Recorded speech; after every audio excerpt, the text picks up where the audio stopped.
Hi, this is Sarah Cook, and this lesson is all about the mass media. So, without further ado, let's get started. So, before we get into what the structure and functions of the mass media are, we really need to understand what the mass media actually is. Now, the mass media is a key element of politics here in the United States, and it reaches and influences the masses or citizens. It's also known as the Fourth Estate, and it's ideally a neutral and objective group of people who report only the facts. But it does tend to be a little bit biased towards the left or to the right. Now, mass media can have influence over the public because our society has developed technologically and we really like to stay connected. Because we are so technologically advanced, most households have access to at least one of the multiple forms that mass media can take. These forms include print sources, radio, television, the internet, and social networks, and other things as well. And now, a little bit of brief history. Back in colonial times, mass media took the form of leaflets, pamphlets, and books, and these were used to advocate democracy or monarchy. After the Revolution, these were used to advocate federalist or anti-federalist views. Then, in the Progressive era, journalists who wanted reform were also able to expose things like the meatpacking industry and the Standard Oil industry. The first muckraker journalists were people like Upton Sinclair and Ida Tarbell, and their efforts created awareness among the public to increase support of the FDA and get rid of monopolies. After the radio and television were invented, politicians had better access to the public, especially since all of their policies and ideas weren't filtered through newspapers, which at the time were also quite biased. Nowadays, the internet and social media plays more of a role in educating the masses from various sources that can be neutral or biased. It really depends on where you look. There's a plethora of information on the web, and that includes neutral newspapers, but also includes blogs and other biased resources as well. So now we get into the structure of mass media.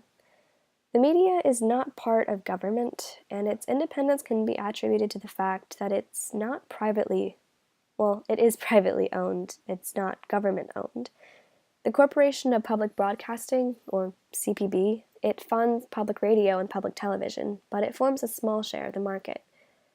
Cross-channel ownership is another feature of the mass media, since some newspapers and magazines are associated in common ownership with radio and television stations, and Time Incorporation and the Hearst Group is an example of that. Cross-channel ownership is the ownership of multiple media businesses by a person or a corporation. And so these things sort of help the media become a little bit biased towards, the right or the left. Now, there are three major TV networks. These are ABC, CBS, and NBC. But these networks don't own their own stations. They compete with new networks. The Telecommunications Act of 1996 was supposed to promote competition in the broadcast media. It eased the restrictions on the number of television stations a single company could own and lifted all limits on radio station ownership, except to prevent control of a market. And this allowed for more bias in the business. And this brings us to government regulation of mass media. In the early days of the radio, a major problem faced was that many stations operated on the same frequency, and this jammed each radio station's signals. In 1927, a five-man Federal Radio Commission was established by the Congress, and they had the power to regulate all forms of radio communication. In 1934, a seven-member Federal Communications Commission was established by the Federal Communications Act in order to regulate the airwaves in the interest of the public. A single licensee is forbidden by the Federal Communications Commission to hold more than one radio and one television license in each community. The FCC also limits the total number of licenses one person or firm can hold. Furthermore, equal time has to be provided for rival candidates for political office, and that's called the equal time rule. The mass media is also protected by the First Amendment, and the mass media isn't explicitly written in the Constitution, but the First Amendment protects the freedom of the press, and this also limits the ability of the government to use prior restraint. In the Supreme Court case New York Times versus Sullivan, the court held that the First Amendment protects the publication of all statements, even false ones, about the conduct of public officials, except when statements are made with actual malice. And because of this precedent in the First Amendment, the mass media is mostly free to do what it wants without a lot of government censorship. Now we move on to the functions of the mass media. So first and foremost, the mass media serves as a watchdog for the public, since the media keeps government actions in the public eye.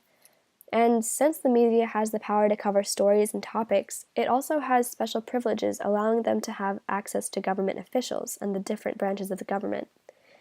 Media can also expose any corruption or actions that the public may disagree with, and this will bring more action, and more voters will vote for representatives that can also make this change that they need and that they want, that they probably wouldn't be aware of otherwise.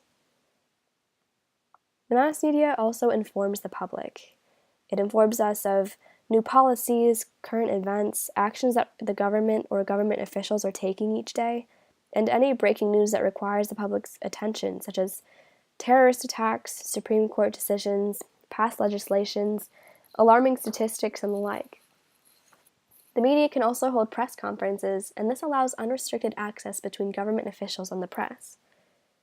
The mass media can also shape public opinion. Since it covers stories in a positive or negative way, this can really affect and influence how the public views things and different topics. Based on the diction that the media uses, it can portray an idea, an individual, a group of people, or a company in a negative or positive way, and this influences how a citizen votes or feels about different issues. So, what is the impact of the mass media? Well, here you can see two different charts, or graphs, if you will, that show which media sources have what kind of bias. And as you can see, there's not a lot of neutral news sources. And as a result, this creates a bit of bias with its listeners and those who watch these news sources and listen to their coverage. So the mass media can really persuade uncommitted voters. Since the public is surrounded by the media online and offline, the media can influence more voters to lean toward one party or another, depending on where they lean. But the majority of Americans also believe that there is bias, so the public's opinion is influenced by the news that they listen to. CNN and MSNBC, for example, lean to the left, while networks like Fox lean to the right. Journalists cannot be punished for divulging in classified information, and only government officials can be punished for that. And since journalists can also do what is called investigative reporting, they use detective-like reporting methods to uncover scandals in the government. And since they're free to do that without a lot of regulation, it's really easy for journalists to show the public what the government officials are doing. Politicians can also now use mass media to appeal to voters. Journalists observe and report on the operation of government, and they also focus on when the government isn't working, where the government isn't working, rather than where it is.